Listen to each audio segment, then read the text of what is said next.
Hey, this is Vu, and today I'm going to be talking about Awping on Dust2, and specifically I'm going to be talking about remaining relevant while Awping middle, because it's pretty easy to get smoked off, flashed off, pushed back, and even if you're having a good game, it's easy to get nullified round after round and really not get very much done. So I'm going to be focusing on that as much as possible and trying to alter your play a little bit to remain relevant. So this will be a higher level game. This is going to be a global elite game. Actually, I believe this is a D rank from global elite, so I'm not going to focus on the fundamentals because, as you'll see in this player here, Notorious, he does have very good fundamentals. His aim is solid, his movement is good. He's just missing a little bit in terms of rotations, and he's missing a little bit in terms of kind of moving around and making sure that, like I said, he remains relevant with that op even when he's having a good game, because you'll see throughout this demo his fundamentals are good and he's hitting shots fairly often, so he should be having a better game than he actually does. So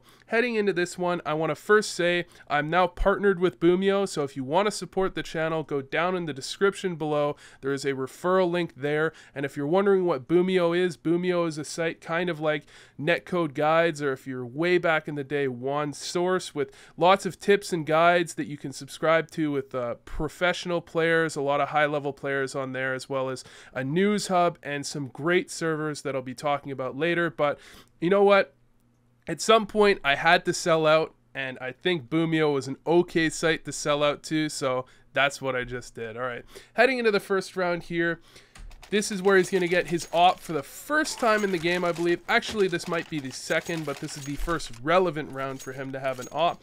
And he's going to head towards middle. So he is going to be nading middle, and you might want to consider sometimes, if you're confident, you can go for a middle peek. There are definitely ways to do that. However, you might not want to do it, early on in the game. You want to set up and show that you're a solid opper to begin with, and then move on from there. So he is going to miss a couple shots, and this is kind of the first round with an op, so I don't want to say that he needs to change up his playstyle at all yet. However, he has missed a couple shots there in middle, so he might want to, focus on practicing on that a little bit. Now, as he comes up middle here, I would definitely consider whether or not you want to go towards long on this rotation. I kind of question this one a little bit because his teammate does have control of long. I believe he pushed through, killed a player in long doors here, and then he can go back and he will have full control. So really all you're doing with the op is doubling up long. Now, optimally, I would say it would be better if this guy had gotten that kill and kind of traded places and gone up cat with the rifle while Notorious here goes up long with the op. However, since that's not happening, I really probably would have preferred if he had gone cat, because cat is the area where they're going to have the most trouble. And if you can't control cat, generally controlling long with the bomb planted for cat probably isn't quite enough to actually get the retake consistently, especially with one of your players coming through CT, so you have no back pressure on cat. There's nothing coming up from behind them. It's going to be somewhat hard to actually get this recontrol of the A site unless the enemy team is peeking out a little bit too much on you. So he's going to head over to long, and really this round is going to play out kind of poorly. He's not going to be able to get enough kills. He grabs one, but because they couldn't get cat control, this player had to come all the way back around, and he's going to die here as well. So Notorious really couldn't do anything here. He's going to get a couple exits, and we'll move on to the next round. So we're going to head into round number 7 here, some back-to-back rounds going on here. And he's going to again head to mid. Again, he's going to nade it, and I don't have a problem with this nade. However, again, I would consider, if you're confident with it, peeking mid sometimes without that nade. His teammate is going to get picked, and this is a big mistake I see here. If your teammate gets picked mid-crossing, you have to assume the opponents are going to push into B. Very often, especially if they know that you're playing a 3-1-1, or they can probably assume it unless you've shown a 2-on-2, they're just going to have one or two players push from upper tunnels and go fast into B. So unfortunately, Notorious isn't actually going to recognize that. He peeks mid for a while, and then the players are inside B before he can really do anything about it. Unfortunately, in these scenarios, you just have to assume that your opponent is probably going to push B if they get that pick. And if you don't catch them before they get into B, the whole round is destroyed, especially because your opponents can be in so many different areas. And you might have seen a second ago, there was even a player top middle that actually got picked off.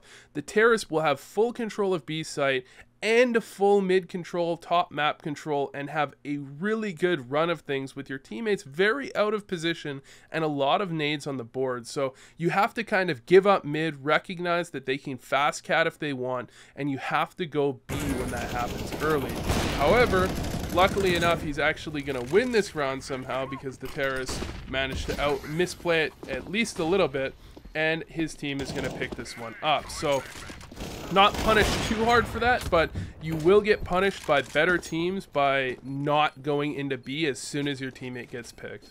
So we're going to head into another consecutive round here, and this is going to be round number 8, and this is really the round where I want to think he needs to be thinking, what am I doing here? Because this is going to be the third round in a row where his opponents have smoked off mid, not giving him any sort of leeway to actually find a pick, and not allowing him to actually do anything in middle. He's really peeking over a smoke, which the opponents can easily avoid, re-peeking into it, which is, you know, again, not the greatest idea. And even if he didn't re-peek and die, realistically, he didn't get anything done at all. His opponents could easily get up cat, they could flash over, pop out mid, and kind of put him in a very awkward scenario because he's trying to play it a little bit too aggressive because they're smoking off mid, because they're not giving him any real space to work with. So I'm going to go into a server here and give you guys some ideas of things you can do to prevent this sort of scenario. Alright, so heading into an empty server here, the first thing I want to say is you need to be able to recognize when you shouldn't be playing aggressively in middle. Now, generally, the most important thing here is to not be too aggressive in this general area here. And what I mean by that is when your opponents are pushed up close to mid doors, if you get picked off in this area early on in the round without any support there when you're playing this 3-1-1 setup, the opponents can very easily smoke this off, isolate the rotators, and then kill your B player without real support being able to be there for your teammate. You can play a little bit more aggressive far up mid because the opponents aren't going to be able to quite as easily exploit that timing where your teammates haven't rotated and the opponents have control of all of middle. So playing a little bit more aggressive up here is totally okay. However, if your opponents are close doors, you don't want to be doing what iNotorious was doing, which was re-peeking on the smoke here, which was one-way. You want to be playing a little bit more safe than that. Otherwise, you're going to get punished for it quite often. Now, unfortunately, that means you will have to fall back to this area here sometimes, and this is kind of when you become a little bit irrelevant, and this is what I'm trying to focus on here. You want to be minimizing this as much as possible, even though it is a necessary evil. If the opponents are pressuring out middle, you have to be falling back to here and kind of just holding this angle in general.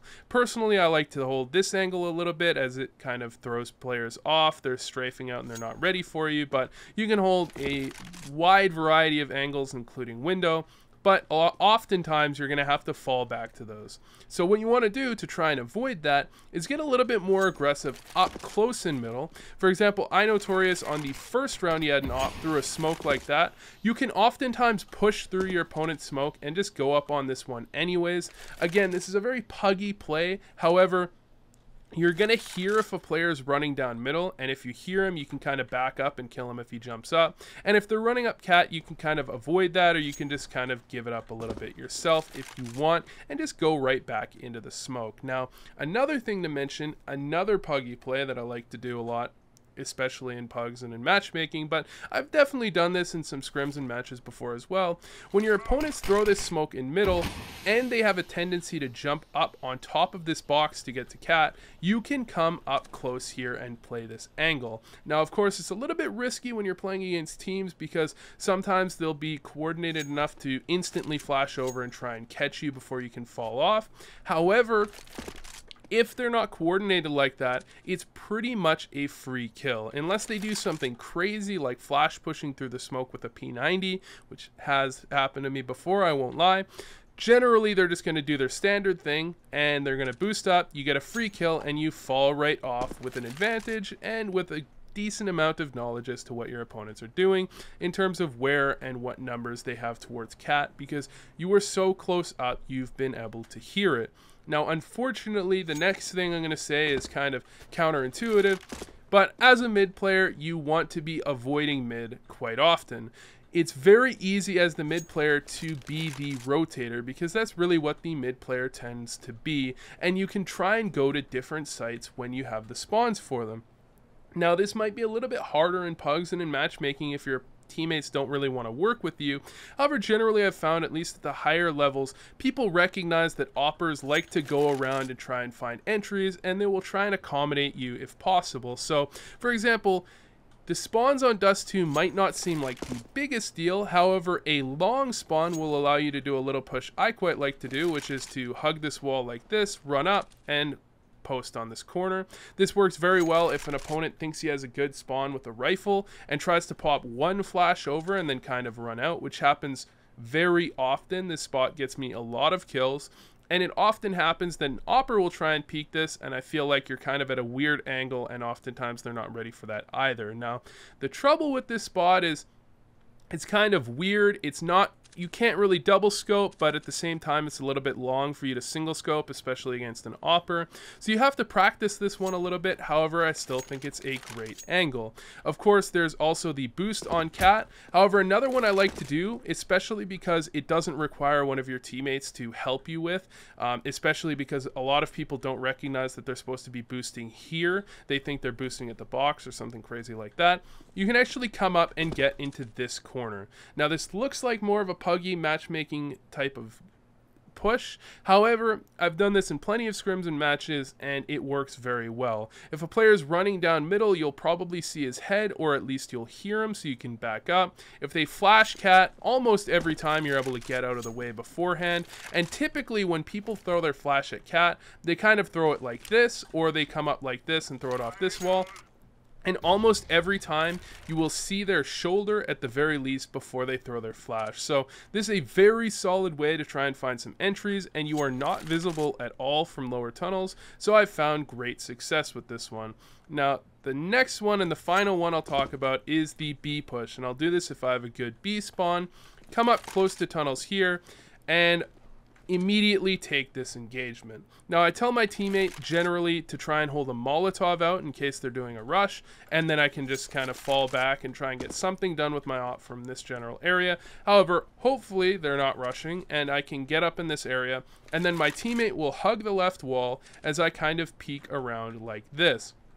Now, it might seem weird that I'm staying scoped in. However, the reason I like to stay scoped in when I'm doing that is because a player here will hear it and therefore know that he should fall back a little bit, and a player here will hear it and just kind of pop flash the angle, come around the corner, and just absolutely annihilate you. So I prefer to stay scoped in, even though it gives me a little bit of a disadvantage, because I feel like my opponents generally aren't opping in this general area. So anyways, the point I'm trying to get across, at least a little bit here, is you want to be going aggressive as much as possible around the map if you want to stay relevant as a mid opper. If you just continuously go to mid and you're not peeking mid at all, and by the way, I kind of like to peek mid like this. I feel like this is a very effective way to do it.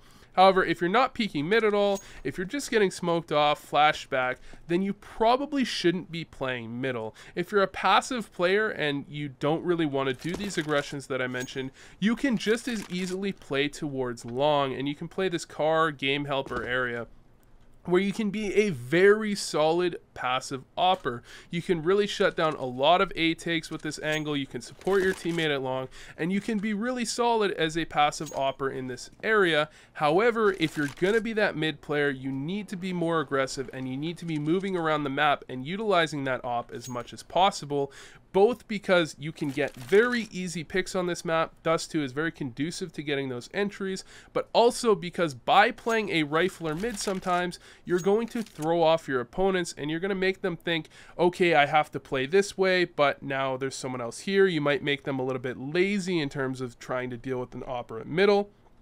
And you might make them a little bit worried about just pop flashing and pushing out middle, which would be safe against an opper. However, against a rifler, they can be playing a variety of different angles, and they can really catch them off. So you're both getting plenty of entries for your teammates, and you're also allowing yourself to have a bit of an easier job when you play towards middle with that op. So anyways, thanks for watching, and I hope this helped.